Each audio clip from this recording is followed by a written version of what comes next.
World bank ने खबरदार किया है कि गजा में इस्राएली हमलों से आलमी मंडी में खाम तेल की कीमत में दुगना इजाफा हो सकता है।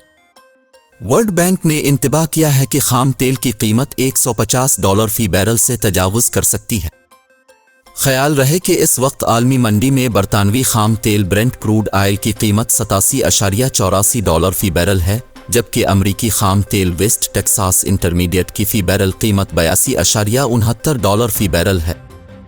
वर्ल्ड बैंक के मुताबिक तनाज़ुर में शिद्दत आई तो आलमी सतह पर अजनास और तेल की कीमतों में यकदम इजाफा हो सकता है।